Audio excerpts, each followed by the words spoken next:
것 같은데요. 아직 한두 명 좀 없긴 한데 일단 전자출결을 할게요.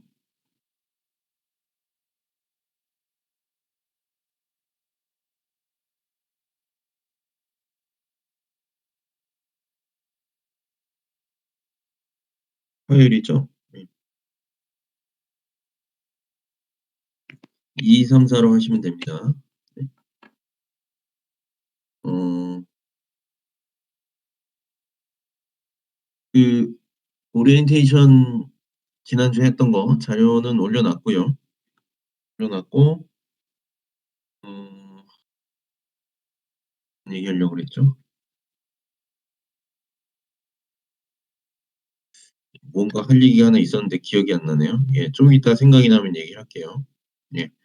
오늘은 강의록도 그리고 올려 놨습니다. 강의록 다운로드 다 받으셨죠? 오늘은 그렇게 필기할 게 많지는 않을 거예요. 이 수업 자체가 필기를 그렇게 많이 하지는 않을 건데 어 다음 챕터나 다다음 챕터 가면 공식들이 쪼끔 나오기 때문에 그런 것들은 쪼끔 필기를 하긴 할 겁니다. 오늘은 거의 그냥 보기만 하면 될 거예요. 예. 그러면은 PPT를 먼저 공유를 하고요. 혹시 뭐 질문 사항이나 뭐 할 얘기 없죠?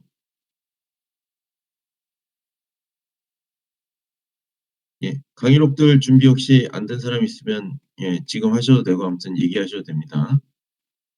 준비할 시간을 드릴게요.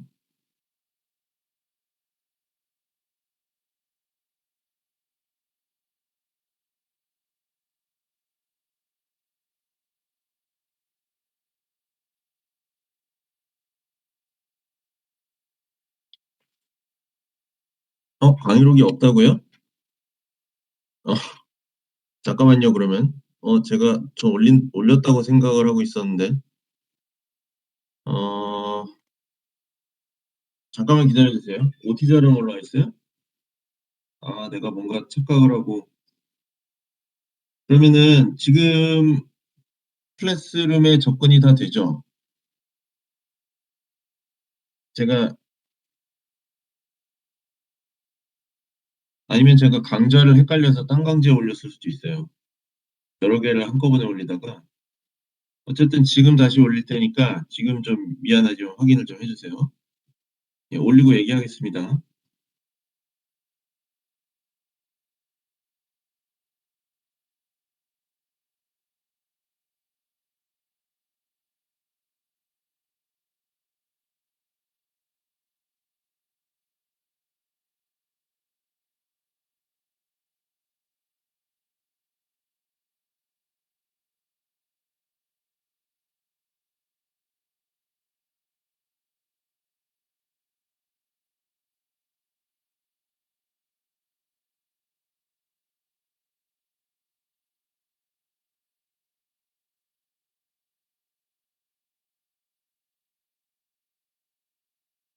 예, 안 올라와 있네요. 잠깐만요. 약간 딴 데다 옮긴 게 아닐까, 올린 게 아닐까 의심이 되는데 지금 올릴게요. 예.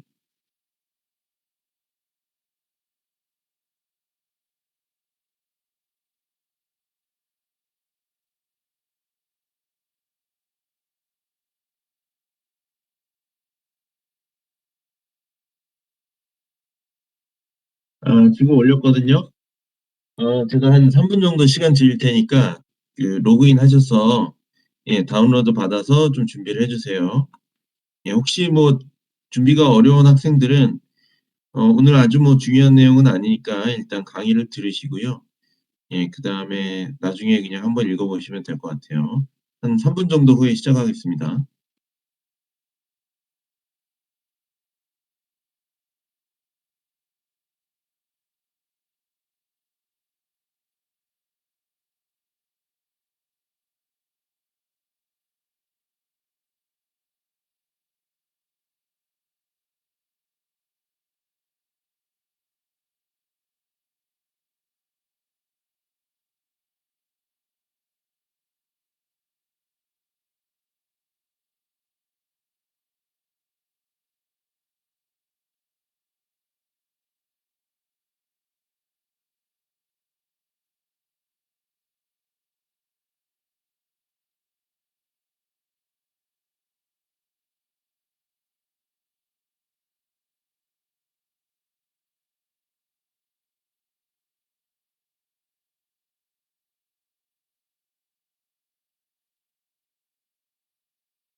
어 표결 번호 얼마였죠? 2234, 2234. 예, 혹시 못하는 학생 있으면 다시 하세요. 아직 될 거예요.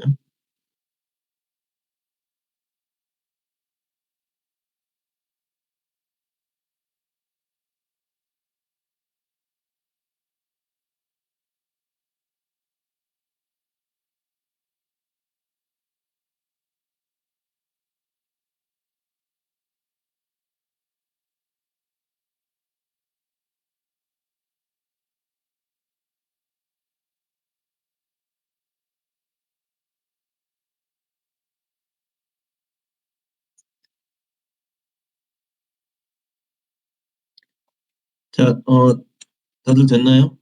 다운받았죠? 아, 미안합니다. 뭔가 착오가 있었네요. 저는 분명히 올렸다고 생각했는데, 예, 올려져 있지 않았습니다. 자, 그럼 시작할까요? 혹시 아직 다운로드 받고 있는 학생 있나요? 강의로? 준비 어느 정도 다 됐어요? 시간 더 필요하면 알려주세요.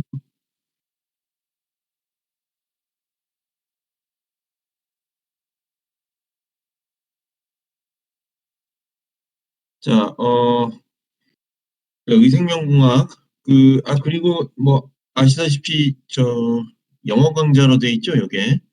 뭐 사실은 영어로 이거를, 어, 꼭 해야겠다, 이런 욕심이 있어서 한 게 아니고, 뭐, 4학년 수업이기도 하고, 그거를 엄격한 상대평가를 하는 것은 사실 취지에 좀 맞지 않아서, 학점의 편의성을 위해서, 왜냐면 영어 강좌는 학점 부여 기준이 절대 평가잖아요, 알다시피. 그래서 그 목적이 좀 크고요. 어, 이제 사실은 원칙대로 따지자면 영어로 강의를 하고 있어야 돼요. 음성도. 근데 사실 전달의 문제도 있고 서로 불편하죠. 예, 이거 사실 뭐 다 한국 학생들끼리 하는 건데. 그래서 말은 한글로 기본적으로 할 건데 대신에 강의록은 전부 다 영어예요. 100%. 100% 영어고 어, 시험 문제는 아마 뭐 문장이 한글로 나오긴 할 거예요. 영어로 내진 않을 건데 용어는 영어로 나올 수 있습니다. 그러니까 그렇게 좀 유의를 해주시고 나중에 강의 평가 때 사실은 요게 또 영어로 했는지 체크는 또 할 겁니다. 그래서 그 점들을 알고 계시면 되고 이제 강의 시작할까요? 조금 지체가 많이 됐네요. 예. 자, 그래서 이공학 수업 이거 첫 번째 챕터는 제목을 제가 부제를 예, 바이오메디컬 엔지니어링이 뭔가, 이공학이 무엇인가로 했는데 간단한 앞부분은 크게 두 가지로 되어 있습니다. 앞부분은 약간의 역사 얘기예요. 예, 의공학의 역사죠. 또 의학의 역사죠. 의공학이라는 건 옛날에 없었으니까. 의학의 역사에 대해서 제가 뭐, 음, 뭐 관련된 교재와 어, 사실 이제 교양서적 같은 거 찾아보면 좀 의학의 역사에 대해서 다루고 있는 책들이 많거든요. 그래서 그런 책들 내용들을 참고해서 이것저것 뭐 인터넷 검색도 하고 그래서 조금 구성한 내용들이 앞부분에 있고요. 뒷부분은 바이오메디컬 엔지니어링에 조금 더 집중해서 의공학 기술이 어떤 건지에 대한 거하고 어떤 분야가 있는지 특히 저희가 바라보는 관점은 이거예요. 이거는 지금 4학년을 대상으로 하는 수업이잖아요. 그러니까 여러분들이 이제 뭐 1-2년 있으면 다들 졸업을 할 거고 사회에 진출을 하고 어떤 진로를 결정해야 되는데 어 의공학자로서 어떤 진로를 취할 수 있는지에 대한 관점을 조금 한번 볼 거예요. 물론 제가 뭐 산업계에 대한 걸 모든 걸 알고 있지는 않지만 저는 학교에 있는 사람이잖아요, 기본적으로. 그래서 뭐 그 굉장히 디테일하게 얘기하기는 힘들겠지만 저도 뭐 이렇게 외부 활동을 하니까 연구를 공동 연구를 하기도 하고 어떤 연구비 과제를 같이 따기도 하고 어떤 제품 같은 걸 한 경험도 있거든요. 그러니까 그런 경험을 통해서 업체들하고도 교류를 하니까 기술 이전 같은 것도 하고요. 어, 그런 측면에서 어떤 진로를 택하고 어떤 경로를 따라갈 수 있는지 그런 얘기를 조금 해 보고 싶습니다. 자, 좀 역사 이야기를 본격적으로 시작하기 전에 이 얘기는 조금 이따 나중에 또 하겠지만 의공학이 어떤 건지에 대해서 조금 얘기를 먼저 해 놓고 시작을 하려고 해요. 그 두 세 가지 제가 중요한 점을 여기 가져왔는데요. interdisciplinary 이건 오리엔테이션 때도 조금 얘기했었죠. interdisciplinary area라고 돼 있어요. 그러니까 융합적인 성격이 분명히 있고 굉장히 중요한 점입니다. 그래서 뭐하고 뭐가 융합됐냐. 뭐 사실 여러 분야를 열거할 수 있지만 크게 보자면 이제 메디컬 사이언스죠. 의학 또는 의과학, 메디컬 사이언스와 엔지니어링. 그러니까 사이언스와 엔지니어링에는 좀 근본적인 접근법의 차이가 있어요. 우리가 이공계 이렇게 묶어서 얘기를 하지만 어, 조금 공학적인 접근법과 순수 과학, 기초 과학적인 접근법이 조금 다르죠. 관점도 조금 다르고요. 예, 근데 요 두 가지 기법적인 측면에서 다릅니다. 어떤 공부를 하느냐. 그래서 이 두 가지가 좀 절충된. 그래서 저 개인적으로는 많이들 알고 있겠지만 저도 연구 분야가 바이오입니다. 어, 전공은 화학공학을 전공했고요. 어, 계속해서 화학공학 뭐 학사, 석사, 박사를 화학공학과에서 했는데 물론 이제 화학공학과 안에 바이오 분야가 있죠. 그래서 왜 바이오 분야를 선택했느냐. 이건 뭐 좀 개인적인 주관적인 의견이니까 여러분들이 참고만 하시면 되겠지만 개인적인 생각으로는 이제 화학공학 전공 과목들을 어 뭐 2 학년, 3 학년 이렇게 배우면서 뭐 어느 정도 재미도 있고 뭐 물론 어렵죠. 예. 굉장히 어려운 과목들이 그죠. 전공 필수, 전공서인데 여러분들 지금 2-3 학년 때 배웠던 과목들 쉽지 않죠. 어 근데 이제 아무래도 쪼끔 오래된 학문 분야라는 생각이 항상 있었고 왜냐하면 뭐 예를 들어서 연력학 교재를 한번 보시면 처음 써진 연도가 뭐 최소 한 30년 이전이죠. 예. 한 30-40년 된 책으로 물론 계속해서 개정돼서 판이 나오지만 기본적인 개념이나 이런 것들은 뭐 40-50년 전에 이미 완성이 된 거죠. 근데 오래됐다고 해서 안 좋은 건 아니에요. 우리가 뭐 한 300-400년 전에 나왔던 미적분학을 아직도 배우잖아요. 뭐 기하학 이런 거는 대수학 이런 건 말할 것도 없고. 그러니까 오래됐다고 해서 잘못된 건 아닌데 어 요즘같이 뭔가가 빠르게 변하는 이런 사회 환경 속에서 특히 기술적으로 어 쪼끔 새로운 거를 특히 어떤 게 또 문제냐면 이미 오래전에 많은 것들을 밝혀지고 이제 정립이 됐기 때문에 사실 새롭게 할 만한 여지가 있는 게 많지가 않아요. 특히 연구적으로. 예 학술적으로 연구를 하고자 했을 때 왜냐하면 이미 너무 많이 알고 있기 때문에 모르고 있는 게 많지 않다는 거죠. 근데 의공학이나 의학, 바이오 분야는 사실 논문을 쪼끔 읽어 보면 어 특히 이제 최근의 연구 추세를 정리한 논문을 리뷰 논문이라고 하는데요. 모르고 있는 게 너무 많아요 아직도. 아직도. 우리가 아직도 신문 기사나 뉴스에 보면 뭐 굉장히 혼란스러운 예를 들어서 뭐 저는 커피 마시는 걸 좋아하는데 커피가 몸에 좋냐 나쁘냐. 예 몸에 좋다는 거를 한 수십 개의 기사를 찾을 수 있고 안 좋다는 기사를 한 수십 개 찾을 수 있잖아요. 모르는 게 너무 많은 거죠. 모르는 게 많다는 것은 할 게 많다는 얘기도 되니까 예 고런 면에서 쪼끔 더 매력을 느꼈던 것 같아요. 특히 이제 좀 고전적인 공부를 화학공학 전공 좀 심화해서 했다면 새로운 거와 융합이 되면서 기존의 것에서 쪼끔 벗어나는 느낌을 많이 받았던 거죠. 예 그래서 고런 특징이 굉장히 중요하다고 저는 생각을 하고 두 번째는 엔지니어링 기술이 없이는 모던 헬스케어 시스템 그냥 뭐 병원 같은 걸 가는 걸 상상해 보세요. 여러분들이 뭐 사실 감기 같은 거 걸렸으면 이제 가서 뭐 대충 얘기 듣고 약을 주겠지만 목 한번 들여다보고 웬만한 쪼금이라도 심각한 뭐 뼈를 다치거나 아니면 뭐 검사를 좀 해야 되는 뭐 내시경을 한다든지 엑스레이를 찍거나 그럴 때 어떤 첨단 진단 장비, 검사 장비 같은 거 없이 의사가 어떤 결론을 내릴 수 있는 경우를 봤나요, 요즘? 어 그냥 청진기 쪼끔 대 보고 할 수 있는 게 거의 없어요, 이제는. 하다못해 독감 여부를 판단할 때 뭐 우리 코로나니까 여러분들 어 어 코로나 검사들 뭐 요즘은 거의 다 한 번씩 해 봤겠죠? 그런 진단 키트 없이 뭔가 할 수 있는 게 있을까요? 물론 의학적인 전문 지식이 필요 없다는 얘기는 절대로 아니죠. 다만 공학적인 기술의 기여도 비중이 훨씬 더 커졌어요. 그래서 그거를 어떻게 느끼느냐.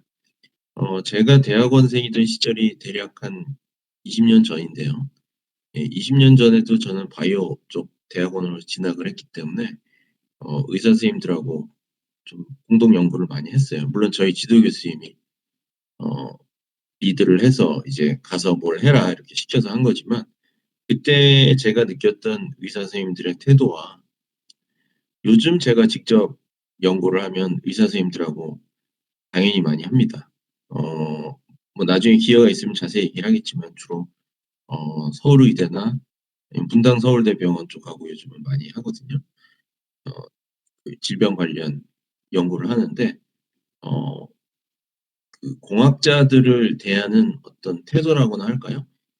전혀 다르다고 볼 수 있어요, 20년 전하고. 20년 전에는 사실 뭐 '이런 걸 왜 하느냐.' 하는 좀 시니컬한 태도가 느껴졌다면 지금은 지금 얘기한 것처럼 공학적인 기술의 어떤 기여에 대한 인식이 분명히 되어 있어요. 물론 저와 공동 연구를 하는 의사 선생님들은 새로운 기술, 신기술에 관심이 많으시기 때문에 기본적으로 그런 전향적인 태도를 볼 수도 있지만 전반적으로 봤을 때 의사 선생님들이 어떤 그런 기술적인 도움 없이 뭔가를 할 수 없다는 것을 분명히 알고 있다는 거. 예. 그리고 정말, 정말 많이 필요합니다. 여러 가지 의료 장비라든지 의료 데이터를 처리하는 방법이라든지 뭐 컴퓨터 시스템이라든지 이런 거. 자, 그래서 의공학 또는 의학이 담당하는 분야는 어떤 거냐. 크게 보면 사실 세 가지라고 할 수 있어요. 예. 다이아그노시스 진단이죠. 디텍션 검출. 진단과 검출은 사실은 비슷한 거예요. 그다음에 테라피는 치료. 거기에 요즘 들어서 좀 중요도가 높아진 거를 하나 추가하자면 메디컬 데이터의 관리입니다. 매니지먼트라고 써져 있는 것은 관리라는 뜻으로 제가 썼어요. 그 전산화 작업이 그 병원 가면 여러분들 나이 때는 사실은 어 기억이 있을지조차 모르겠어요. 요즘도 쪼끔 오래된 병원 가면 차트를 다 손으로 써서 이렇게 폴더로 만들어서 벽에다 꽂아 놔 병원들이 좀 있거든요. 근데 요즘은 대부분은 그렇지 않죠. 컴퓨터에다 입력이 돼 있으니까. 음 그렇게 된 게 사실은 얼마 안 됐어요. 한 90 년대?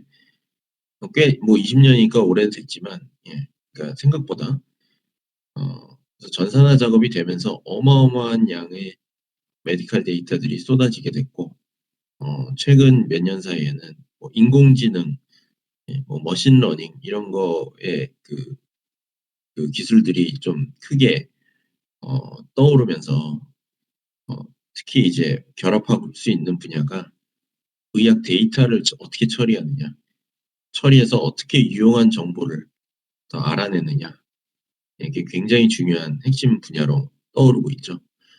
그러니까 요런 분야에서 이제 공학적인 기여를 할 수 있는 여지들이 많다는 거죠. 자, 고전적인 메디컬 사이언스, 의학 또는 의과학은 크게 세 가지로 나뉩니다. 의사가 된다고 하면은 우리가 보통 임상의학자를 생각하죠. 클리니컬 메디슨은 이제 환자를 직접 보는 사람을 의미해요. 근데 그 우리가 잘 마주치지는 않지만 다른 분야 두 가지가 있는데 하나는 기초의학이고 그 기초의학은 환자를 직접 보지는 않습니다. 검체를 뭐 검사한다든지 뭐 고런 쪽 또는 질병을 직접적으로 연구한다든지 미생물을 연구한다든지 바이러스 연구한다든지 이런 게 기초의학이죠. 그다음 소셜 메디슨 사회의학이에요. 예. 사실 요즘 들어 이제 중요성을 좀 많이 인식을 하고 있죠. 예. 방역이라든지 예 집단 보건. 이게 사실 중요한 게 그 진단하고 치료하기 이전에 예방이 사실은 더 중요하거든요. 애초에 안 아픈 게 더 좋잖아요. 근데 티가 나지 않죠. 예방을 잘해서 병이 안 나면 어 그냥 어 그냥 병이 안 났다고 생각하니까 아무 문제가 애초에 안 일어나니까 그죠? 문제가 일어나면 인식을 하지만 어 사실 뭐 그 지금 코로나 때문에 우리가 온라인 수업을 하고 있지만 코로나와 관련된 것도 마찬가지예요. 코로나가 이제는 많이 약해졌죠. 뭐 감기 수준, 독감 수준이니까 어느 정도 방역을 풀고 돌아다니면서 걸려도 괜찮은 거야. 보니까 그거를 코로나 가 시작된 초기부터 주장을 해 오면서 지금은 실제로 약해졌죠, 많이. 그러니까 어 초기부터 그러니까 이렇게 얘기하는 사람들이 있는 거죠. "초기부터 독감 수준이라고 얘기했잖아. 뭐 방역을 그렇게 힘들게 할 필요가 없었는데." 그거는 분명히 잘못된 거죠. 그죠? 방역을 하고 예방을 해서 지금 수준에 이르른 건데 만약에 초기부터 방역을 안 하고 예방을 안 했으면 훨씬 더 상황은 심각했을 텐데 그걸 무시하는 거죠.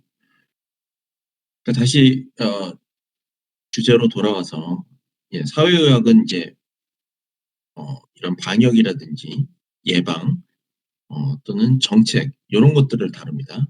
근데 말했듯이 크게 티가 안 나요.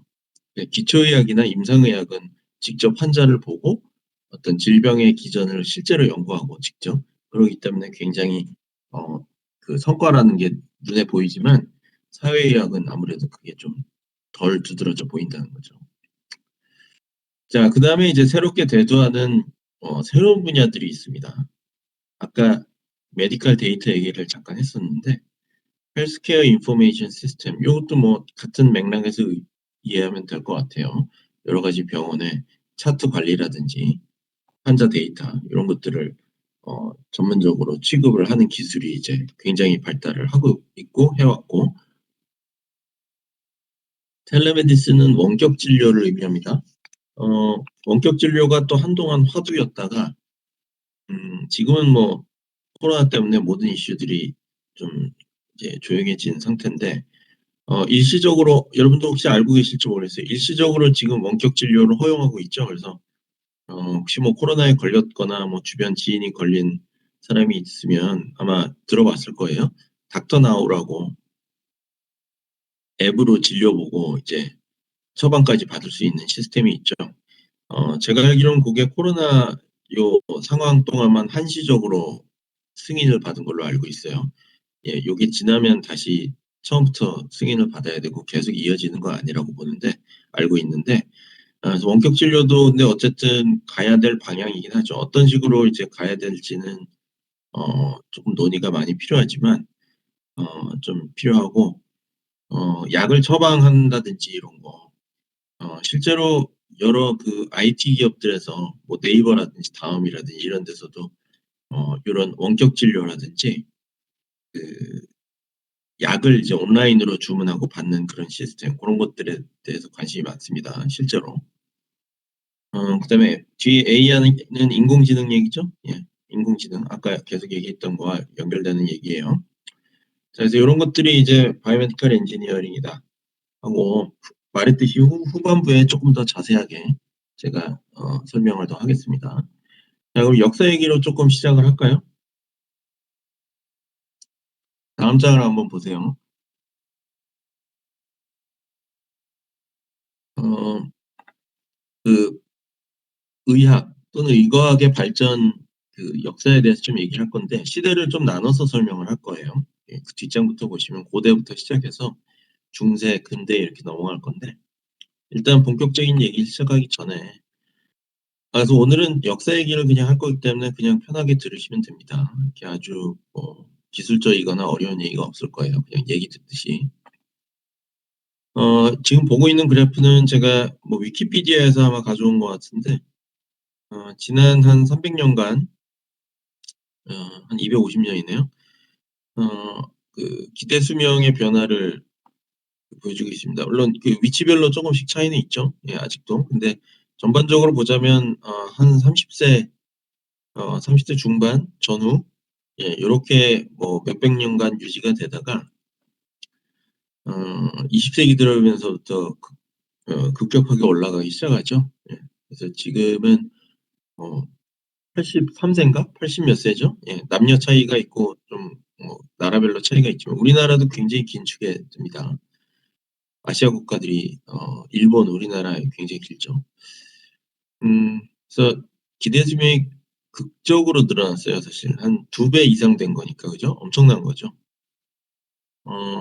근데 이제 한 가지 그건 있어요. 그게 뭐냐면은 예전에 이렇게 30 대였던 거는 그 영유아기에 어렸을 때 죽는 경우가 워낙 많았기 때문에 어렸을 때 면역이 다 형성되기 전에 질병에 취약하죠. 그러니까 애를 낳으면 상당한 확률로 어렸을 때 죽어버렸단 말이에요. 그리고 전쟁 같은 것도 많았고 젊었을 때 죽는 비율이 꼭 아파서 죽는다기보다는 다른 이유도 합쳐져서 젊었을 때 죽는 비율이 워낙 높았기 때문에 평균을 내면 이렇게 되는데 사실상 그런 위기를 넘긴 사람들 같은 경우는 한 60-70 살까지 사는 경우가 많아요. 그러니까 어 이런 통계를 보면 오해할 수 있는 게 '그때는 그럼 노인이 없었나?' 그렇잖아요. 30 중반이면 평균적으로 죽는 것처럼 나오는데 노인이 없어야 되잖아요 거의. 예 근데 그렇지는 않았다는 거죠. 예. 실제로 어느 위기를 요런 뭐 전쟁이라든지 감염이라든지 어릴 적을 위기를 넘기면 이제 그 뒤로는 꽤 오래 살았습니다. 한 50-60 까지는. 어 물론 굉장히 오래 산 경우도 있고요. 근데 그런 경우들이 없어지면서 평균값이 급격하게 올라갔고 실제로 더 길게 살기도 하고요. 그래서 그게 한 가지 좀 요 통계 자료를 볼 때 알아두셔야 될 점이고 또 한 가지는 아까도 언급했지만 대부분의 죽음은 사고나 부상으로 인해서 많이 일어났습니다.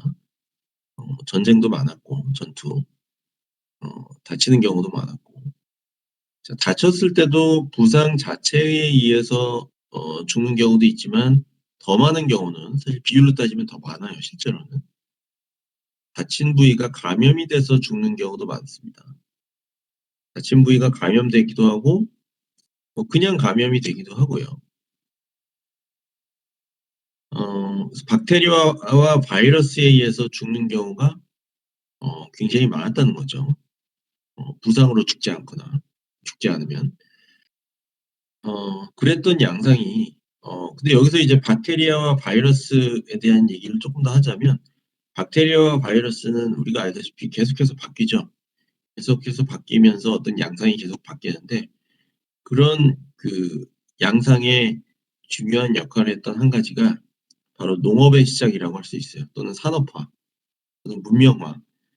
우리가 일반적으로 역사를 공부하면서 구석기 시대, 신석기 시대 이렇게 오면서 농경 사회가 시작되고 이런 얘기를 하잖아요. 어 그 여러분도 혹시 사피엔스라는 책을 읽어 봤으면 거기서도 약간 이런 비슷한 내용이 나옵니다. 농업화가 이제 식량 생산을 더 잘하게 되면서 기술적인 발전이 일어난 것으로 우리가 많이들 얘기를 하고 실제로 그게 맞죠 어느 정도는. 그렇지만 그 부작용 안 좋은 점이 있는데 특히 의학적인 관점에서는 요런 박테리아와 바이러스가 퍼지고 사람들을 많이 죽이는 데 기여한 것이 결국은 이 농업화, 산업화, 문명화였다는 거죠. 1 차적으로 이런 산업화, 문명화가 일어나면서 사람들이 모여 살게 되잖아요. 도시가 생기고 밀집해서 살게 되고 그러면서 전염병이 퍼지기가 훨씬 더 쉽게 되죠. 그리고 이제 농업화가 시작되면서 어떤 식생활이 달라지게 되고요. 식생활이 달라지면서 생겨나는 어떤 질병도 있고 특히 현대에 들어와서는 우리가 뭐 성인병 또는 선진국병 이런 얘기들을 많이 하잖아요. 이제 예전에는 그러니까 영양이 부족해서 문제였다면은 요즘은 이제 영양 과잉의 시대고, 물론 이제 뭐 제3 세계라든지 다른 나라 얘기는 또 다르지만 우리나라에도 물론 식사를 잘 영양분을 갖춰서 못하는 경우들이 분명히 있지만, 비율적으로 봤을 때 예 대부분의 사람들은 영양이 부족하진 않단 말이죠. 영양의 균형은 또 다른 문제지만, 예 영양의 어떤 절대적인 양 측면에서 칼로리가 부족하진 않아요, 대부분은. 근데 그러면서 또 새로운 비만이라든지 뭐 대사질환, 당뇨병, 고혈압, 뭐 고지혈증, 이런 보통 성인병이라고 얘기하는 거, 이런 질병들이 현대에 들어와서 더 심각해졌다는 거죠. 그러니까 무슨 얘기냐 하면은 어떤 질병이나 어떤 건강, 그런 어 그런 양상이 계속해서 바뀌어요. 사회의 양상이나 사회의 구조가 바뀌면서 사람들의 어떤 식생활이나 생활 패턴이 달라지게 되고 환경이 달라지면서 계속해서 달라져요. 그 말은 또 무슨 말이냐면, 우리가 의학의 발전을 얘기할 때 이런 뭐 기대 수명의 변화를 보고 생각을 할 때, 어 기대 수명이 2배로 늘어나고 엄청난 발전이잖아요. 그러면은 질병이 예를 들어서 우리가 생각할 수 있는 질병이 한 100 가지, 200 가지 된다. 그렇게 된 걸 우리가 의학의 발전으로 하나하나씩 정복하고 있다, 이렇게 생각을 할 수가 있잖아요. 실제로 어느 정도 맞는 얘기고요.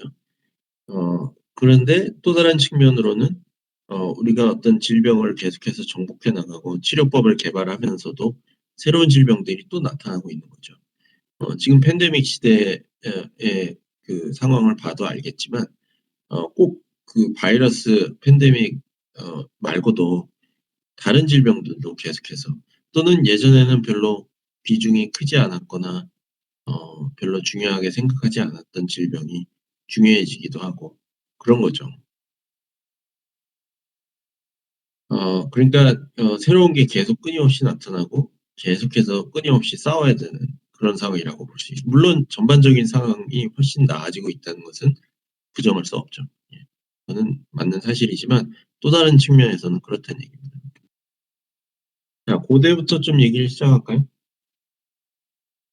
어 고대 시대에는 우리가 보통 뭐 별다른 과학 기술이나 의학 기술이 없었다고 생각을 하죠. 그리고 그게 맞지만, 그렇다고 치료 기술이나 의학 자체가 아예 없었던 건 아니에요. 그래서 대표적인 예를 지금 몇 가지 사진을 뭐 요거 구글 검색하면 나오는데요. 이집트 뭐 박물관 어디에 있는 것 같아요. 이걸 보시면 이제 여기 이빨이 있고, 어 여기 인쇄하면 잘 안 보일지도 모르겠는데 이렇게 철사 같은 걸로 이빨에 묶어 놨죠. 어 요런 유물이 발견이 돼서 전시가 되고 있는데, 어 물론 마취를 하고 했는지 안 했는지는 모르겠어요. 모르겠지만 어 안 했다면 엄청나게 아팠겠죠. 어 근데 어쨌든 기초적인 어떤 수준의 어 진료는 있었다는 거죠. 그래서 어떤 형태로 이루어졌냐, 뭐 이런 건 좀 극단적인 케이스일 수도 있겠지만, 어 약초를 먹는다든지, 아니면 부러진 뼈를 맞춘다든지, 기본적인 수준의 외과 수술, 이런 것들은 예전부터 있어 왔어요.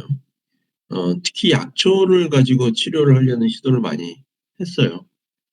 근데 우리가 뭐 한의학 같은 거는 뭐 관점에 따라서 어떤 과학적인 어 배경이 없다고 치부를 할 수도 있고, 사실 또 그렇게 비난받을 여지가 또 없지 않아 있지만, 어 특히 뭐 약초나 이런 약과 관련된 거는 사실은 뭐 효능이 전혀 없는 거는 당연히 아닙니다.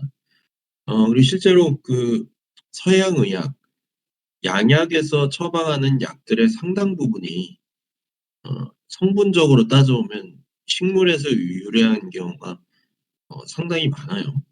예, 찾아보면 그 유래, 뭐 신약 개발의 역사 같은 걸 보시면, 예 뭐 예를 들어서 아스피린 같은 것도 그렇고요.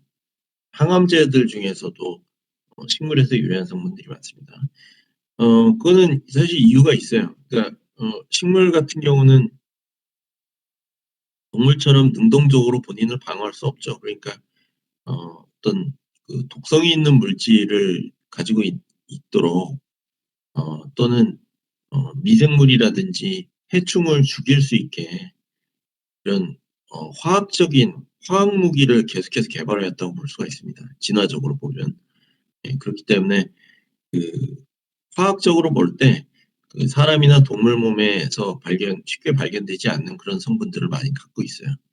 그러니까 그게 어떻게 보면 독으로 작용한다면 독초가 되는 거고, 약으로 작용한다면 약초가 되는 거죠. 사실 독과 약의 경계는 우리가 보통 생각하는 것처럼 명확하지가 않습니다. 우리가 약이라고 생각하는 것도 많이 먹으면 충분히 독이 되고, 반대의 경우도 있고, 그리고 보통 그 항암제 같은 게 사실은 독성이 엄청나게 강한 거죠. 예, 암세포를 죽여야 되니까. 그러니까 독과 약의 경계는 사실은 굉장히 불분명해요, 생각보다. 그래서 예전부터 약초를 약으로 사용하려는 시도를 경험적으로 많이 했겠지만 그렇게 했고, 중간 그림을 보시면 이거는 요게 임호탭이라는 그 아마 실존 인물로 여겨지고 있는데, 예, 이집트 역사책에 나오는 사람의 이름인데, 그 거의 최초의 어 의사로 알려져 있는 사람이에요. 그 의학 기술을 가지고 뭔가 의료 활동을 했던. 근데 보시면 아키텍트 앤 닥터라고 나오니까 전업 의사는 아니었겠죠. 그러니까 그 예전에는 사실은 뭐 전적으로 의료 활동만 하는 의사 이런 게 사실은 없었고, 그냥 좀 똑똑하고 아는 게 좀 많은 사람이 뭐 건물도 짓고, 예, 치료도 하고 뭐 그랬던 거죠. 예. 그러니까 본격적인 의사가 나온 거는 조금 더 기다려야 된다는 거죠. 자, 그다음에는 종교도 있는데요. 우리가 종교는 보통 과학의 정반대라고 생각하기 때문에 어 굉장히 종교는 비과학적인 거라고 생각을 하기가 쉽죠. 물론 인제 많은 부분이 그렇지만 어떤 믿음이 배경이 되는 거니까. 근데 의학적인 관점에서 보자면 대중 또는 그 대중의 건강에 기여하는 그런 측면이 없지 않아 있었어요. 그리고 그게 어떻게 보면 과학적인 이론 근거가 어쩌면 있다고도 생각을 합니다. 이게 뭐냐면은 religious tabu라고 써져 있는데 종교적인 금기 사항을 얘기해요. 그래서 뭐 예를 들어서 어떤 특정 종교에서는 돼지고기를 먹지 말라.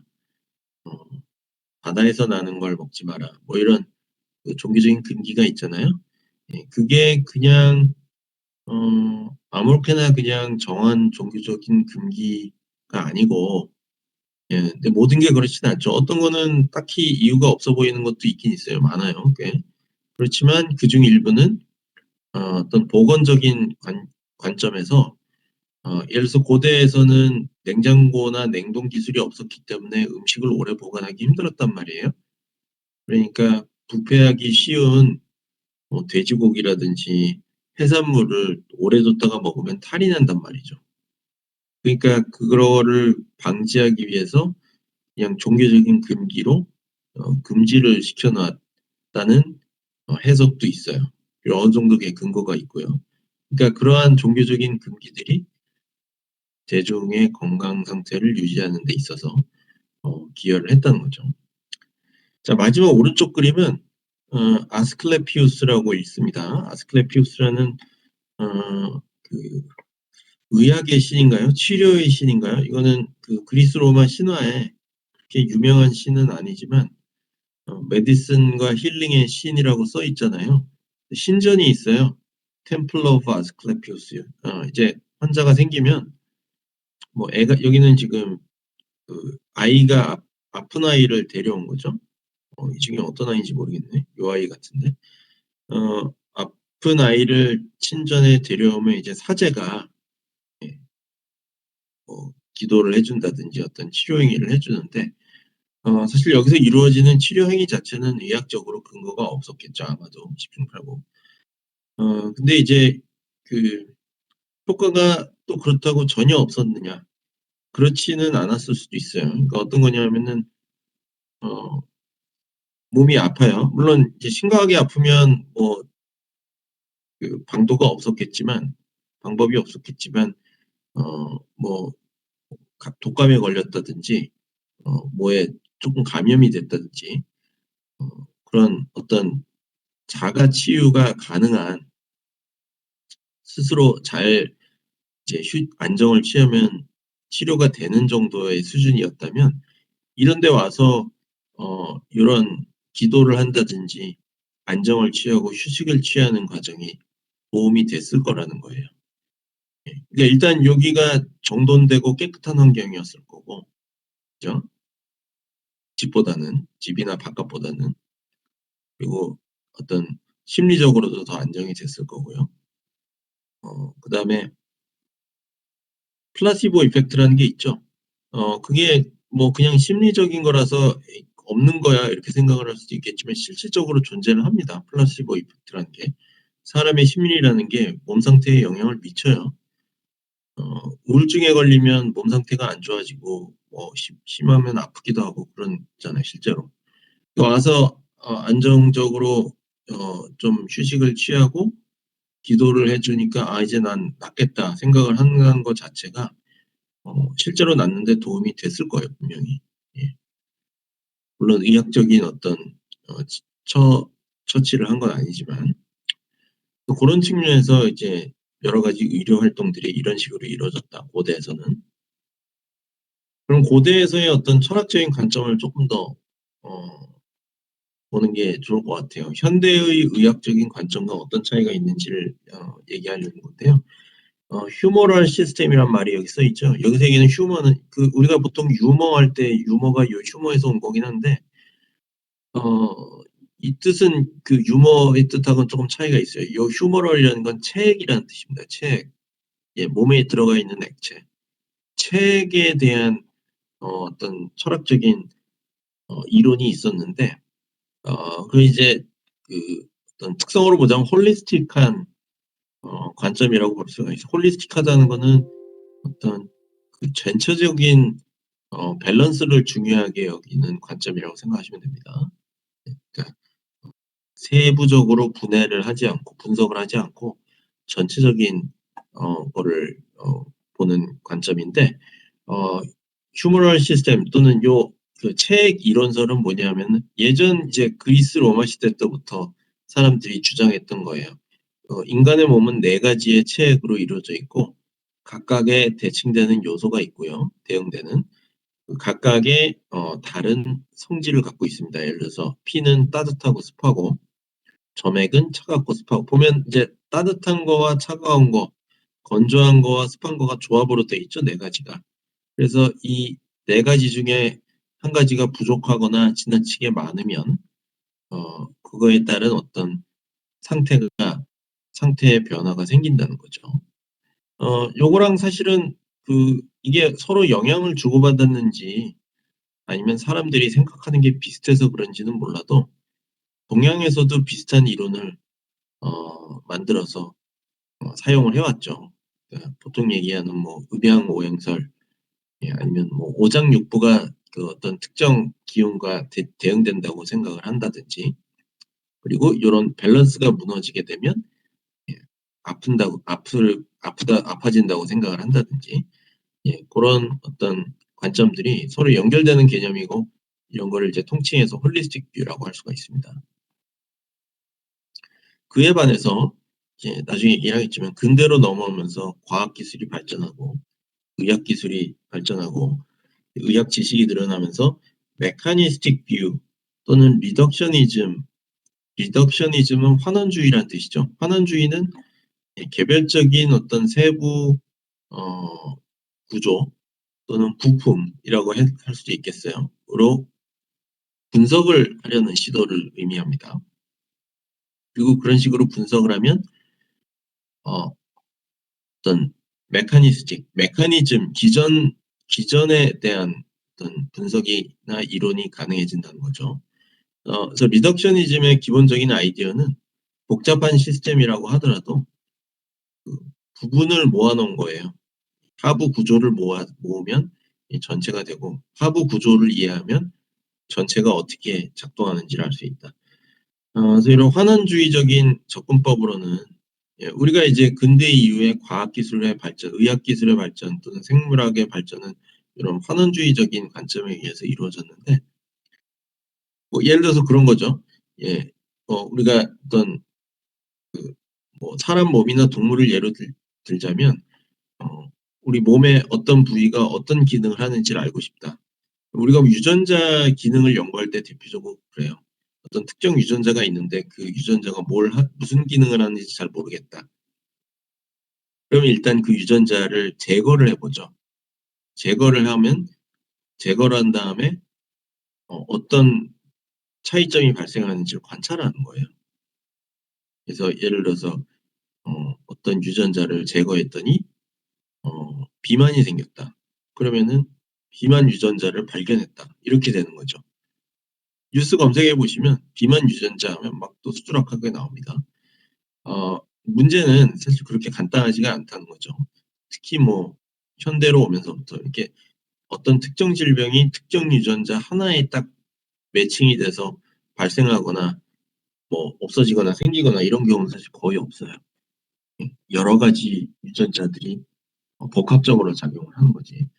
그러니까 뭐 그런 측면에서는 리덕셔니즘, 환원주의적인 관점도 어떤 한계가 있다고 생각할 수 있겠지만, 어쨌든 근대 현대의 과학기술, 의학기술의 발전은 환원주의적인 접근으로 대부분 이루어졌다고 할 수가 있습니다.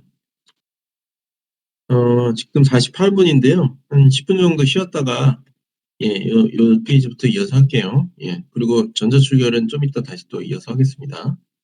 예, 10분 정도 후에 시작하죠.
자, 이어서 하도록 하겠습니다. 예, 다시 준비해 주시고요.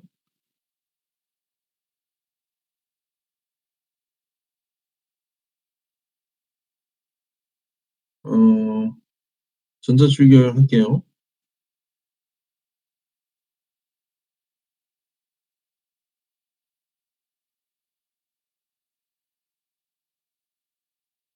예, 3570으로 해주시고요. 채팅창에 올리겠습니다.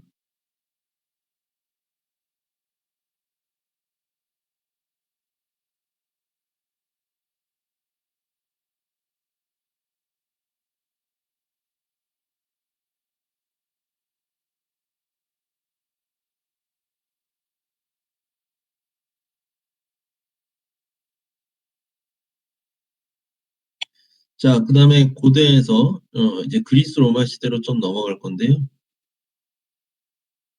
그리스 로마 시대에 대해서는 두 가지만 이야기를 하려고 합니다. 첫 번째는 이제 그리스 시대 의사의 시초라고 여겨지는 히포크라테스죠. 뭐 의사들 될 때 히포크라테스 선서가 한데 뭐 다들 알고 있죠. 근데 히포크라테스 선서 때문에 중요한 게 아니고 사실은 히포크라테스는 어떤 의미가 있냐면요. 최초로 어, 관찰 그리고 그 관찰에 기초한 치료의 중요성을 얘기한 사람이라고 할 수가 있습니다. 그러니까 미신과 종교의 역할도 얘기를 했지만 미신과 종교의 역할도 중요하지만요.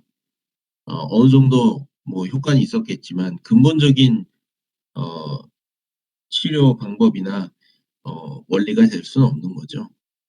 그러니까 과학적으로 관찰을 하고 그거에 기반해서 치료를 해야 된다는 생각이나 주장을 최초로 한 사람이 히포크라테스라고 할 수가 있습니다.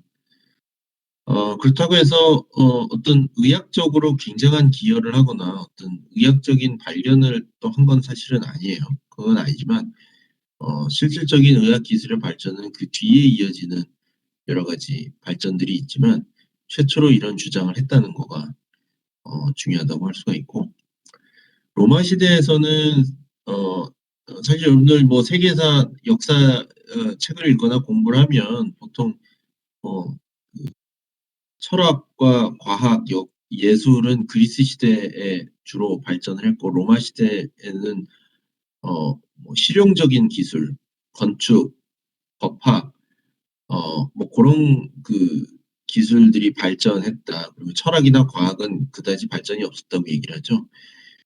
근데 이제 이런 그 의학, 어떤 보건 측면에서 또 중요한 의미가 있어요. 그러니까 지금 얘기한 게 사실 요 내용이 또 담겨 있는데 어, 그리스 시대 히포크라테스는 어떤 그 과학적인 접근법을 처음으로 좀 개념적으로 제시를 했다면 로마 시대 사람들은 여러 가지 좀 실용적으로 건강에 도움이 되는 어, 측면이 있었다는 거죠. 그래서 그 퍼블릭 헬스라는 표현을 썼는데요. 어, 상하수, 그때 하수도는 없었죠. 하수도는 없었던 걸로 아는데 상수도 시스템이 있었습니다. 그러니까 로마 시대에 요 지금 아래 그림이 로마 시대 상수도 시스템의 그림인데 산 그 높은 곳에 이제 그 물 소스가 있잖아요. 수원이. 그래서 여기서 이제 그 수로를 파가지고 물론 경사를 이제 계속해서 내려가게 만들어야겠죠. 예, 그래서 뭐 다리 같은 것도 짓고 요런 모양의 유적들이 많이 남아 있잖아요. 아직도. 그래서 그 수로를 파서 쭉 내려와서 이제 도시까지 그 물이 전달되도록 이런 토목 기술을 갖추고 있었다는 거죠. 그래서 요거의 중요성은 뭐겠어요? 깨끗한 물을 지속적으로 공급을 할 수가 있었다는 거죠. 예, 로마 시대에는.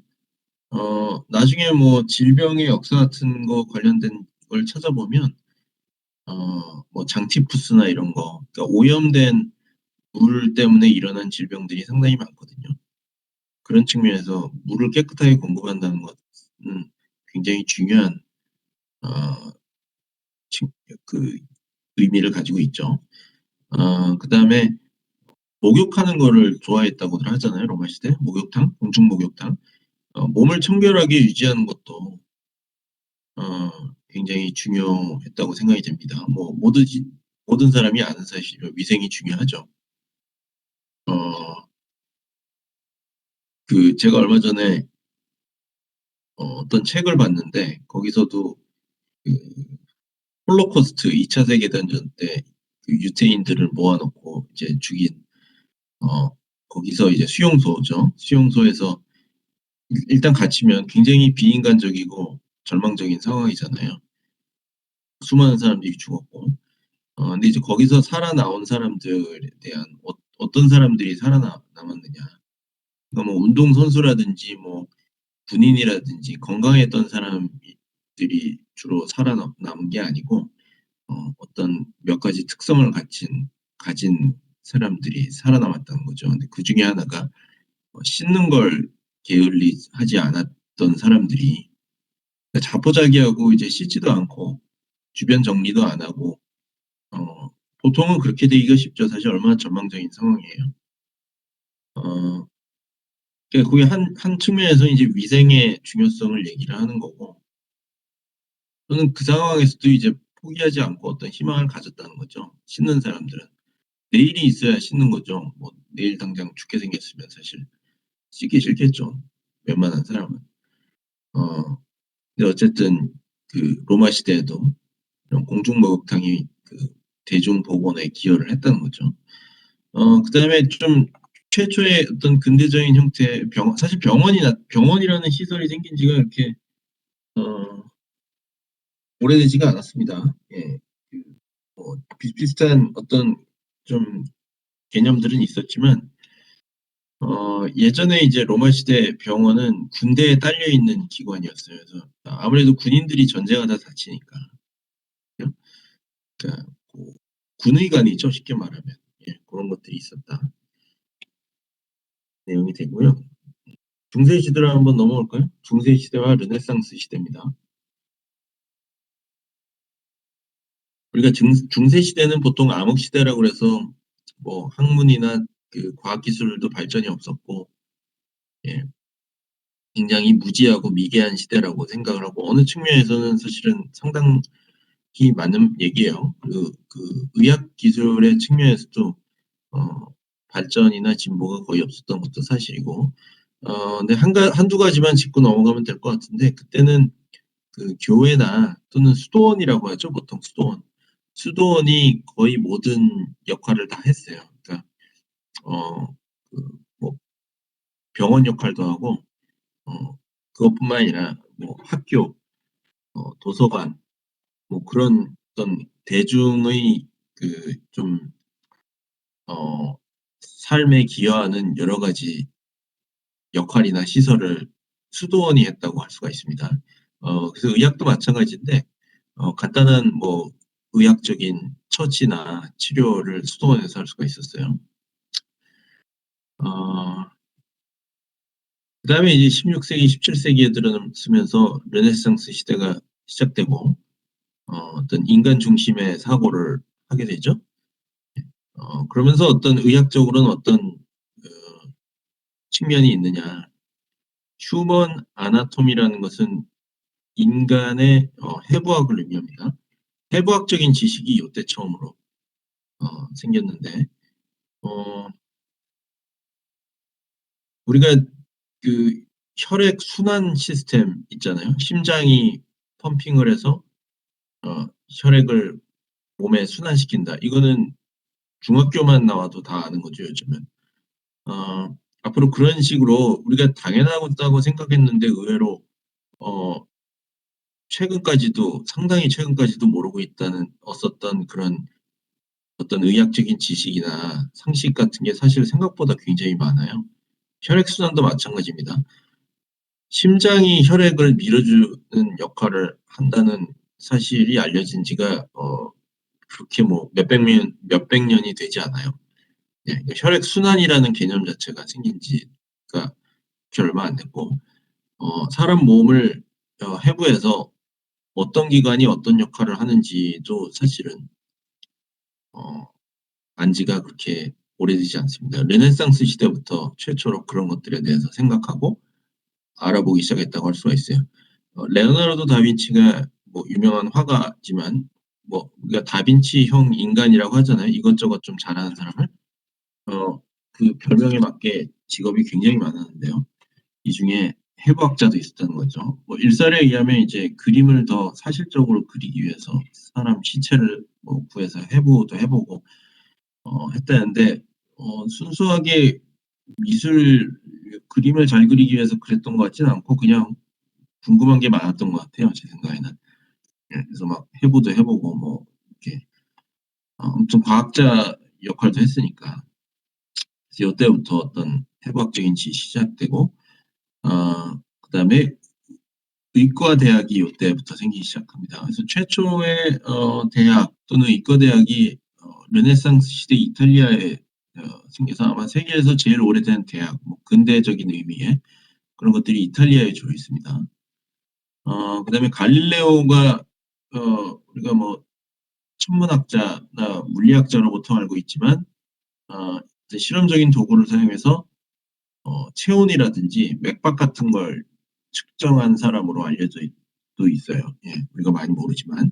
그래서 어떤 과학적인 접근법, 아까 히포크라테스부터 시작됐던 어떤 접근법이 이론에 근거한 과학적인 접근법을 좀 체계화한 사람으로 생각을 할 수도 있습니다. 자, 그 다음에 생물학, 의학의 발전에 있어서 정말 중요한 역할을 한 게 마이크로스코피예요. 현미경이죠. 요즘 바이오 연구를 하는데 현미경이 없는 경우는 거의 없습니다. 예, 뭐 필수 아이템이고요. 왜 그게 중요하냐. 우리가 다다음 챕터 되면 또 얘기를 하겠지만 생물학의 기본 단위는 세포예요. 세포. 예, 세포가 중심이 돼서 모여서 조직이 되고 장기가 되지만 기본 그 기능을 하는 단위 유닛은 세포입니다. 근데 세포는 눈으로는 안 보이죠. 현미경으로 봐야 보입니다. 그러니까 그 현미경을 최초로 뭐 개발해서 뭐 이런 거 얘기할 때 처음 관찰한 게 어, 그 코르크 막의 식물이죠. 식물 세포를 처음 봤다고도 보통 얘기하잖아요.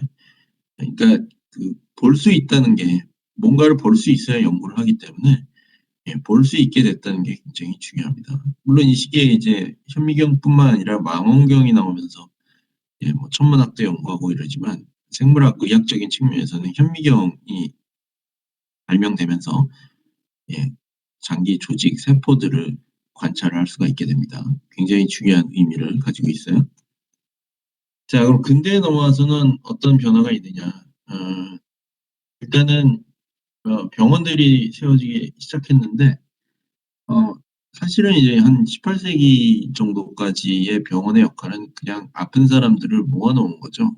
왜냐하면 제대로 치료를 할 수 있는 의학적인 지식이나 의료 기술이 없었기 때문에 어, 좀 극단적으로 표현을 하면 죽으러 가는 곳이죠. 어, 뿐만 아니라 어떻게 보면은 그 죽을 확률을 더 높여주는 곳이라고도 할 수 있어요. 조금 극단적으로 시니컬하게 말하자면. 왜냐하면 어떤 병균에 감염되거나 지금도 뭐 병원이 사실 조심해야 되는 게 맞아요. 예, 지금 병원도 뭐 항생제 내성 박테리아라든지 이런 건 다 병원에서 발생하기 때문에 뭐 소독을 하고 이러니까 뭐 일반적으로 돌아다닐 때 문제가 될 경우는 거의 없지만 어, 근대 시대 18세기까지의 병원은 정말 심각했죠. 왜냐하면 미생물이나 균에 대한 개념 자체도 없었고 어, 그리고 파스테르부터 파스테르가 미생물을 발견했다고 얘기를 하잖아요. 그때가 이제 19세기 뭐 이러니까 미생물에 의해서 어떤 감염이 일어나고 질병을 유발할 수 있다는 생각조차를 하지 않았던 거죠. 굉장히 위험한 장소라고 할 수가 있고요. 어,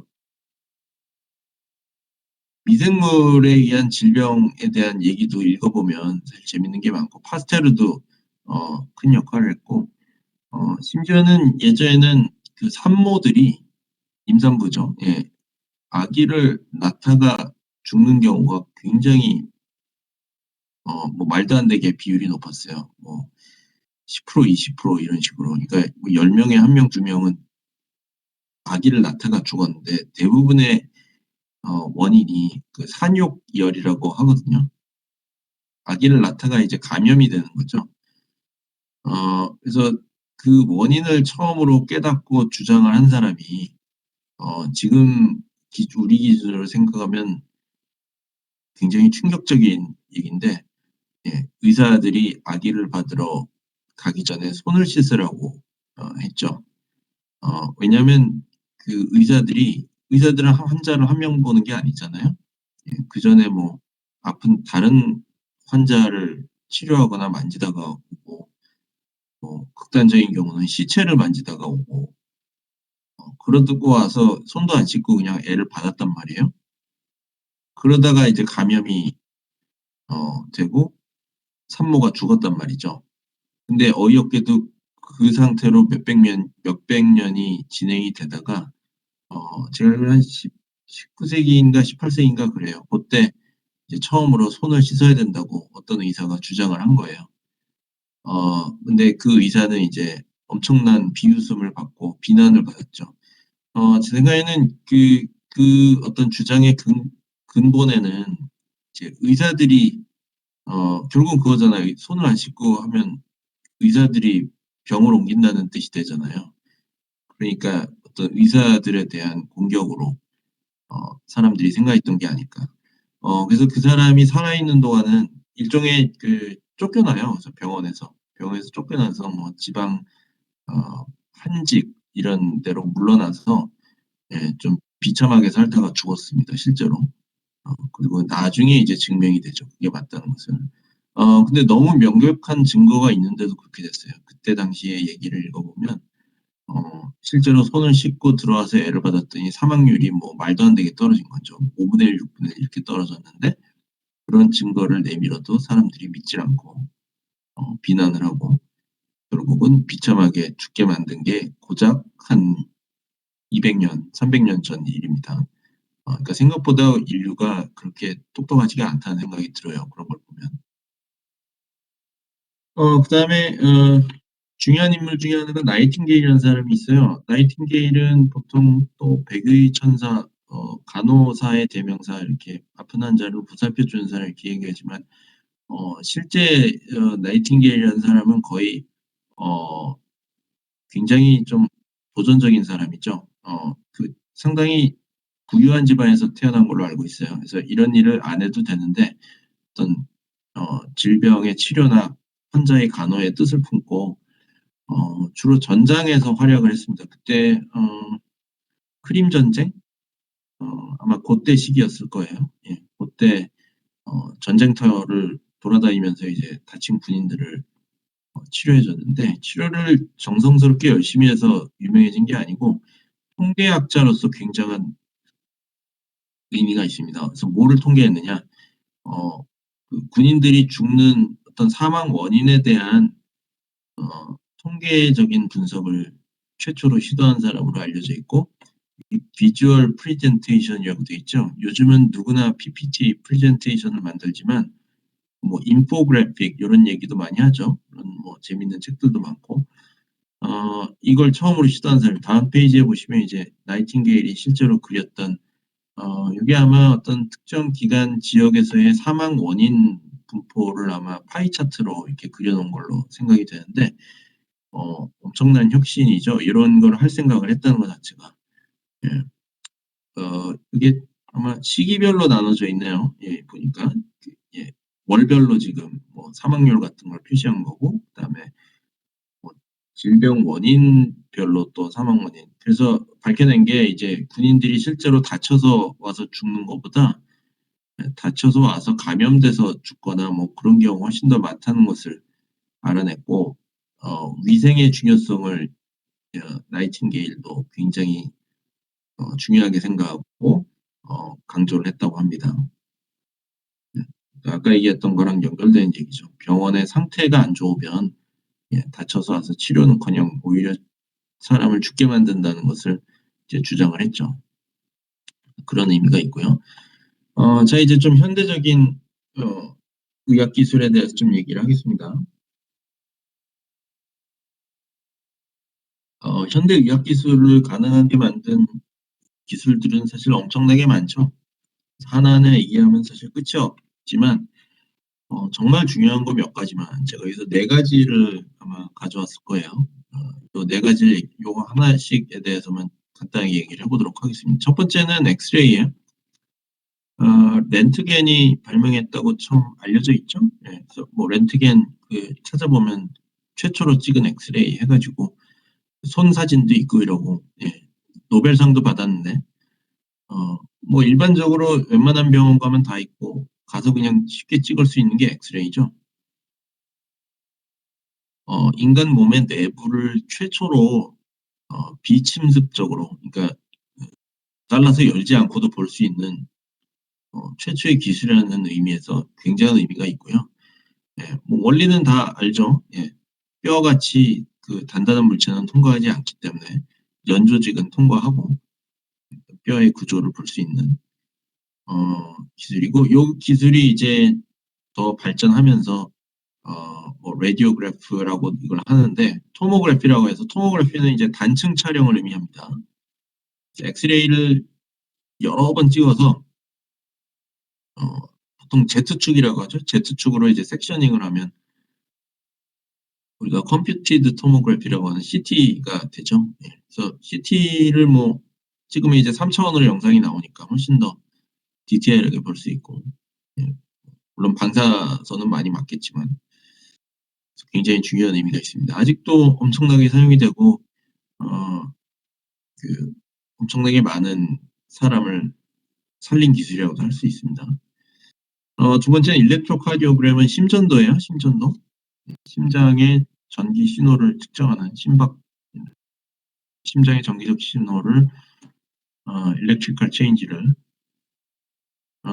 1901 년대에서 요것도 노벨상을 받았습니다. 렌트겐만큼 유명하진 않지만 노벨상을 받았고 그다음 장에 아마 제가 그림을 가져왔나? 예. 다음 장에 있네요. 다음 장을 잠깐 보시면 왼쪽 그림이 이제 초창기 심전도 그림인데 엄청나게 크죠 일단. 엄청나게 크고 이제 뭐 욕조 같은 데다가 조그만 욕조 같은 데다 이제 발을 담그고 있고 위쪽으로 이제 전극이 연결돼 있고요. 예. 그거를 뭔가 엄청난 기계가 지금 측정을 하고 있는데 요즘 병원에 가면 이제 심전도는 아마 많이들 재봤을 것 같은데 이렇게 전극을 7개인가 9개인가 붙일 거예요 아마. 예. 근데 이 사람은 다 안 붙이고 있네. 요 손목에도 원래 붙여요. 손목, 발목에도. 어 그래서 측정을 하는 게 디폴트고요. 바로 최근 한 4-5년 안에는 최근에는 이제 기술이 더 발전해서 이렇게 포터블하게 나오죠. 그래서 요런 식의 기기 사실 구입할 수 있습니다. 인터넷에서 팔아요. 뭐냐면 인제 요만한 그 약간 핸드폰보다도 작은 크기인데 전극이 여기 손을 대는 곳에 달려 있어요. 그래서 여기 손을 대고 보통 전극이 2개나 3개 정도 있죠. 그래서 여기랑 지금 이거는 여기랑 여기 2 군데 된 것 같아요. 이러면 이제 심전도를 측정하고요. 더 최근에는 이제 워치로도 애플 워치가 가능하죠. 최근 제품부터.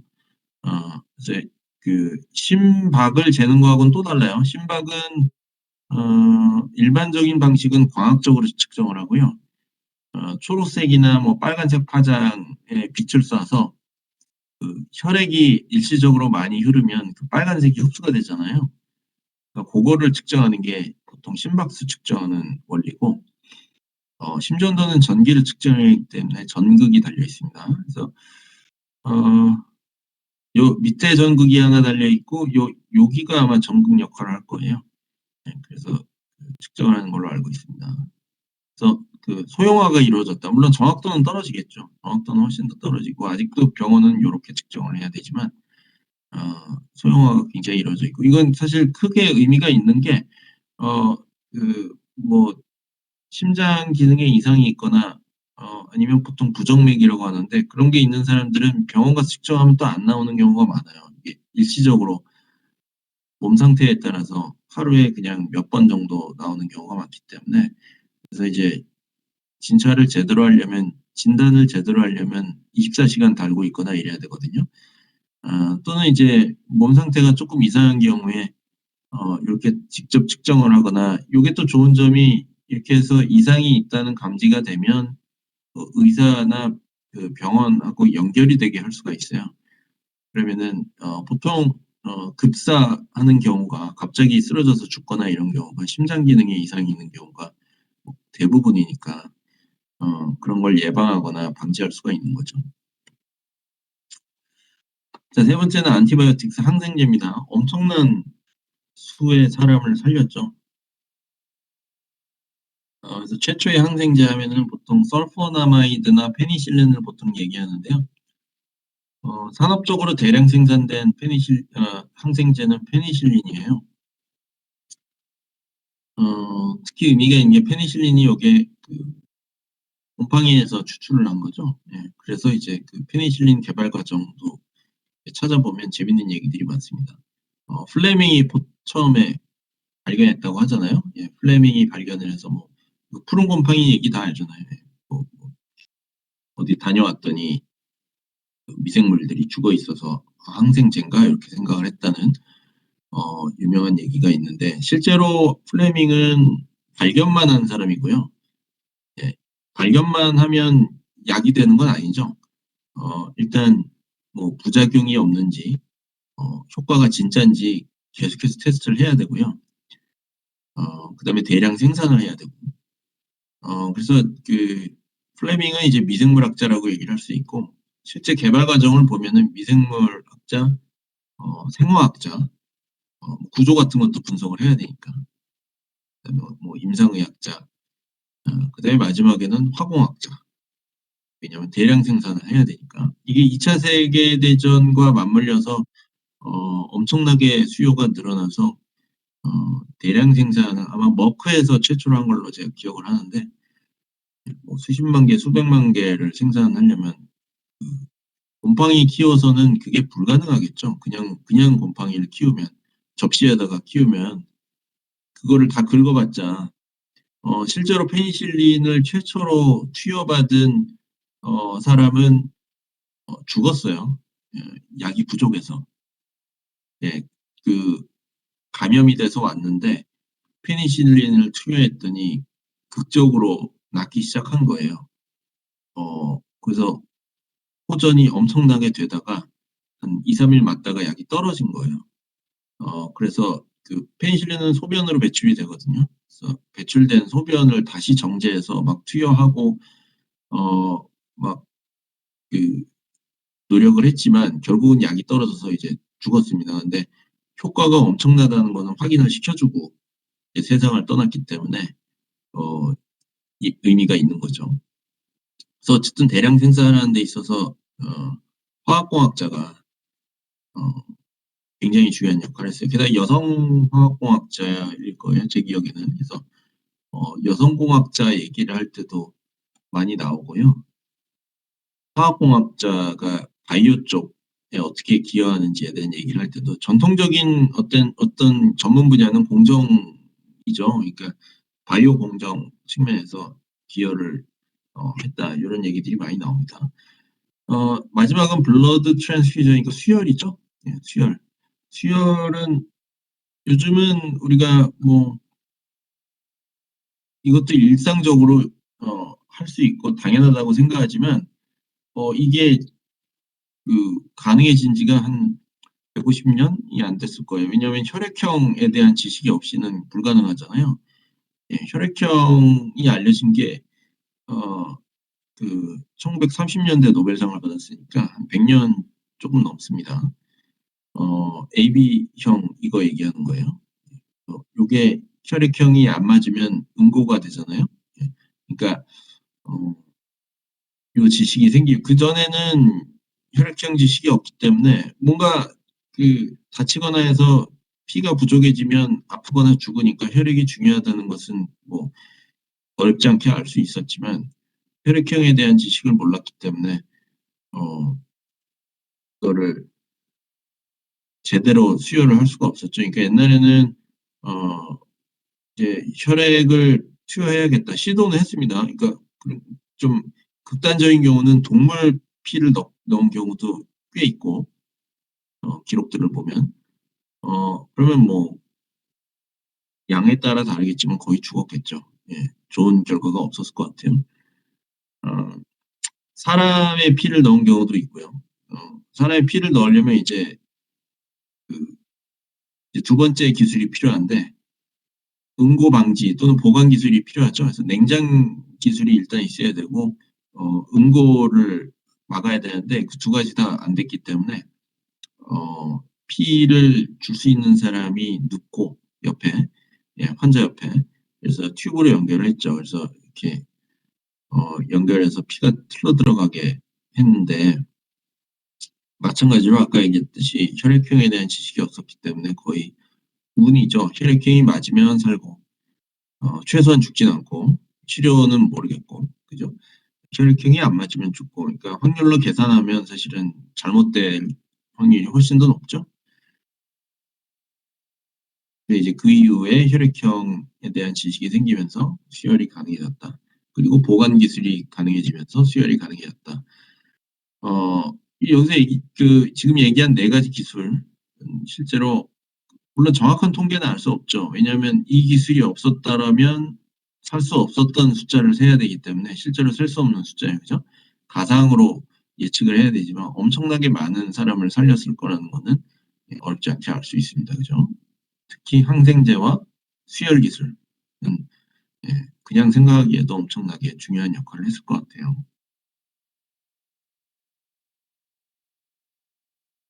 자, 간단한 의공학 발전 역사를 우리가 아까 얘기한 것도 있고요. 좀 그 시기와 함께 좀 짚어보자면요. 18세기에 온도계가 발명이 됐고 파렌하이트가 사람 이름이에요. 화씨. 어, 1819년에 스테토스코피라고 합니다. 청진기죠. 예, 지금은 뭐 당연히 예, 쓰는 거 아니야. 근데 이것도 한 200년 됐네요. 예, 청진기 발명된 지가.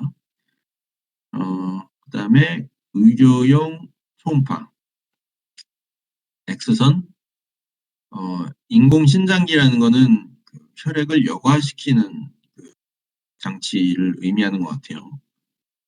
그다음에 초음파의 임상적 응용. 최초 개발보다는 몇십 년 뒤죠.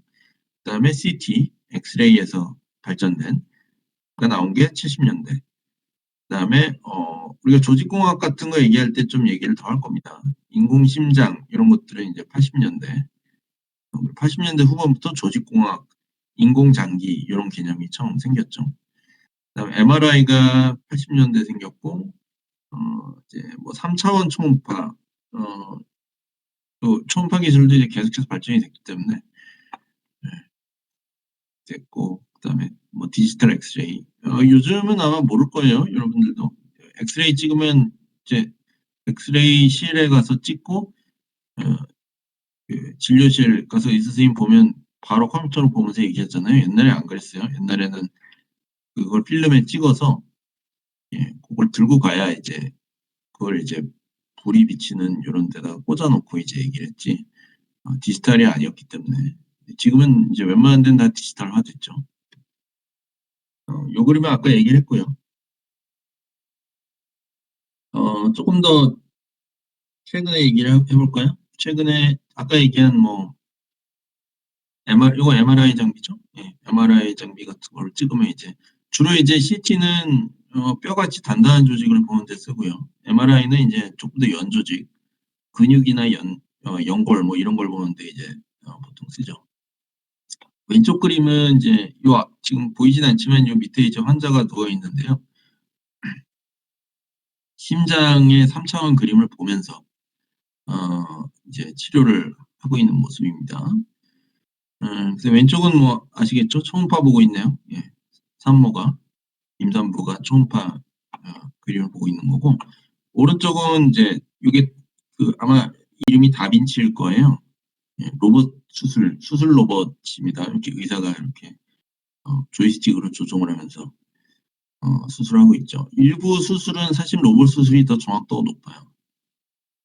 특히 이제 그 절제 부위를 최소화하면서 수술을 할 수가 있어서 어 수술의 종류에 따라 다르지만 일부 수술은 사실 로봇 수술이 더 좋은 경우도 많고요. 가운데는 조금 다른 얘기지만 이제 진단 키트입니다. 이게 뭐 진단 키트인지 제가 까먹었는데 예 뭐 간염, 에이즈, 요즘은 코로나죠. 항원 항체 그 검사 또는 PCR 요런 게 요런 그 뭐 항원 항체 검사도 해 봤지만 정말 간단하죠. 어 코에 한번 넣었다가 뭐 몇 번 돌리고 액체에 넣었다가 돌리고 키트에 올리면 바로 어 뭐 소변 테스트나 임신 테스트기도 그렇고 엄청나게 간단하잖아요.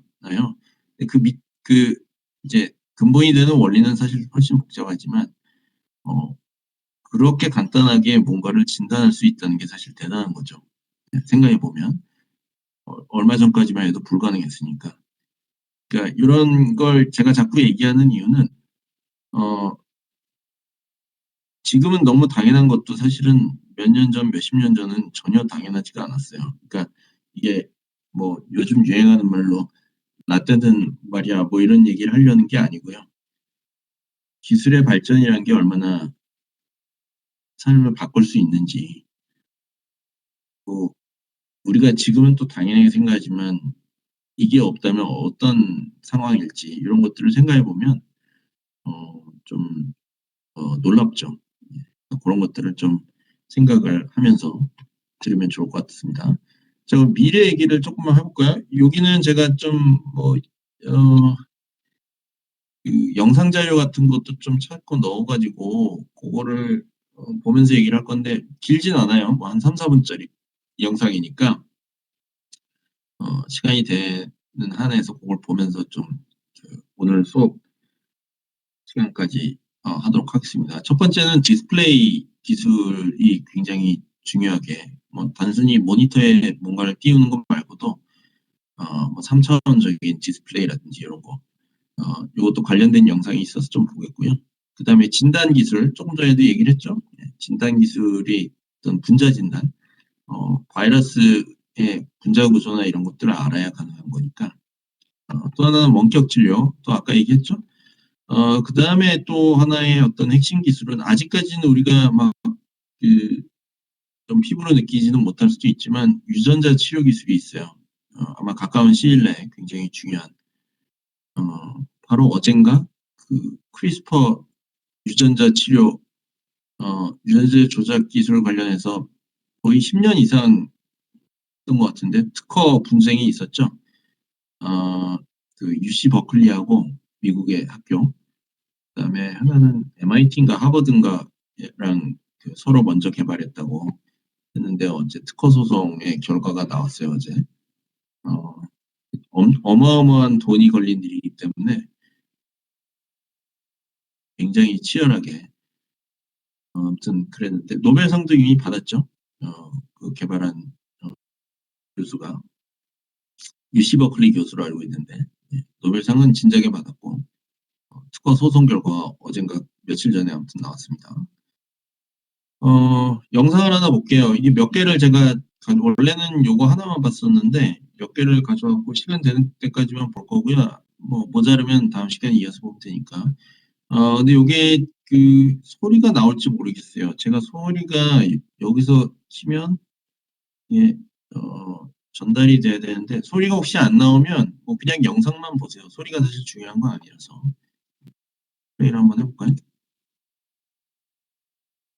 첫 번째 영상은 뭐 제가 설명을 해도 될까? 소리가 혹시 들려요?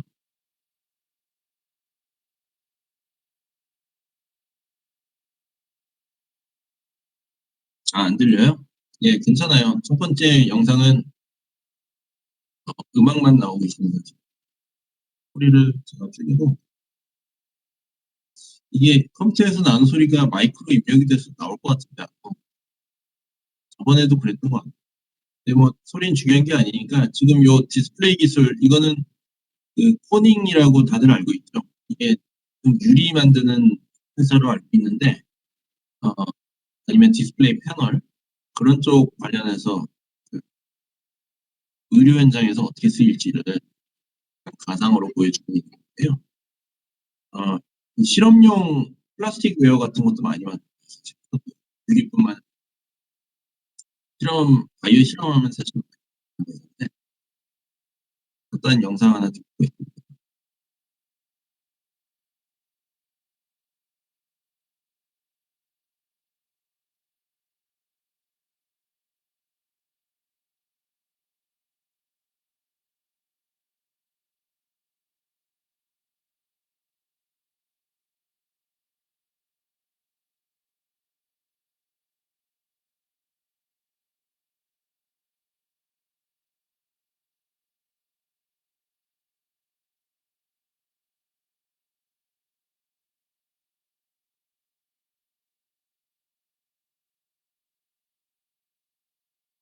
예, 뭐 사실 별 내용은 없죠.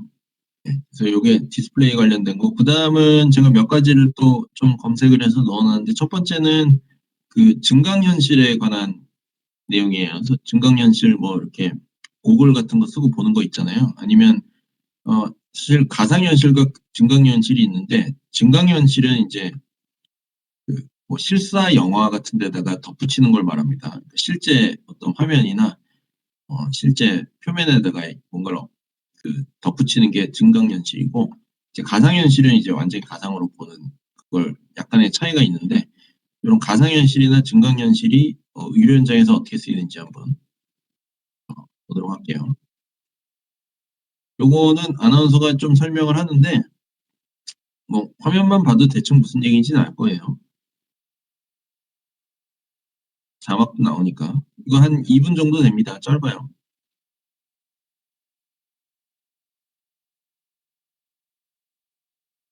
그래서 뭐 하는 건지 알겠죠? 예.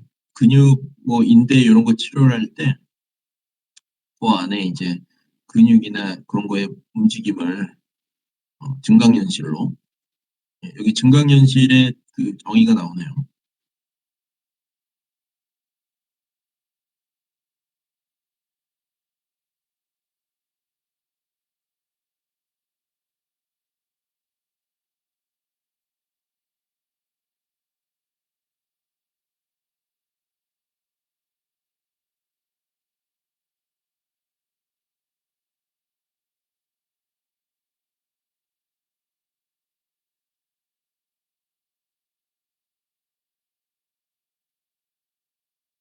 예, 그래서 지금 바코드를 갖고 스캔을 하면 예, 환자 정보가 뭐 나오는 것 같아요.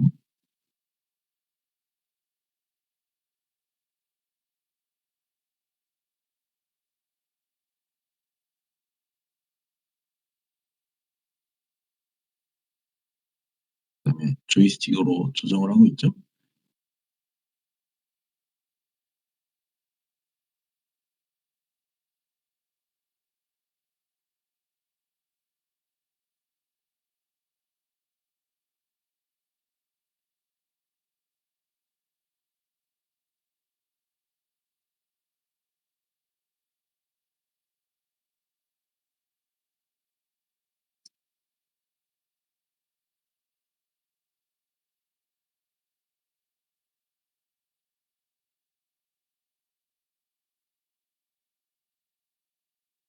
예, 요건 여기까지고 그 다음까지 보고 끝낼게요. 오늘. 예, 여기 연결되는 거라서.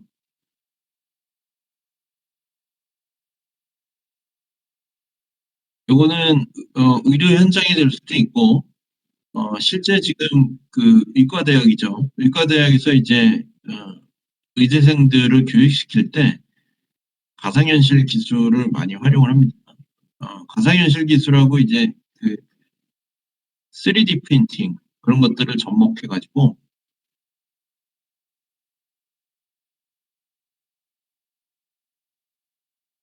그러니까 수술실의 환경을 구현을 해서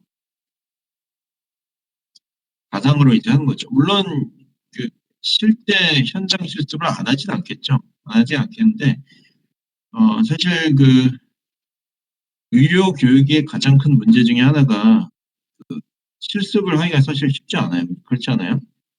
실제 환자가 있어야 되고 하다못해 해부 실습을 하려면 시체가 있어야 되니까 그게 쉽지가 않죠.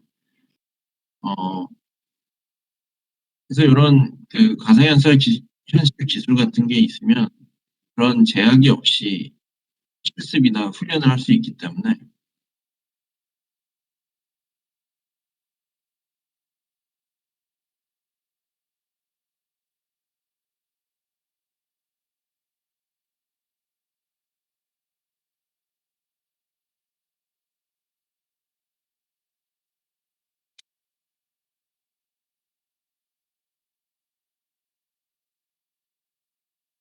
예, 여기까지입니다. 여기까지고 뒷부분이 조금 더 있는데요. 뒷부분은 사실은 그냥 여러 가지 자료들을 모아놓은 거라서 그렇게 아마 오래 걸리진 않을 거예요. 다음 시간 정도면 아마 끝날 것 같은데 오늘 수업은 여기까지 하고요. 내일이 저기 선거일이죠? 예, 선거일이니까 휴일이니까 휴감입니다. 그래서 보강일은 따로 아마 잡을 것 같고요. 제가 좀 일정을 보고 공지를 할게요. 그다음에 내일 선거일인데 뭐 사전 투표를 어, 한 사람들도 꽤 될 것 같아요. 요즘 사전 투표율이 저도 사실은 사전 투표를 했습니다. 그래서 이미 했는데 혹시 안 한 학생들이 있으면은 어쨌든 소중한 권리니까 잘 행사를 하시기 바라고. 예, 참 요즘 뭐 어, 좀 쉽지 않은 상황 같아요. 여러 가지로 코로나도 그렇고 정치적으로도 어지럽고 그러니까 뭐 잘 그 소중한 권리를 행사를 하시기 바랍니다. 예, 오늘 수업 여기까지 하고요. 예, 다음 주 화요일 날 봐야겠네요, 그죠? 예, 다음 주 화요일 날 이어서 할게요. 1주차요? 1주차 예, 괜찮아요. 신경 쓰지 마세요. 예. 1주차까지는 제가 뭐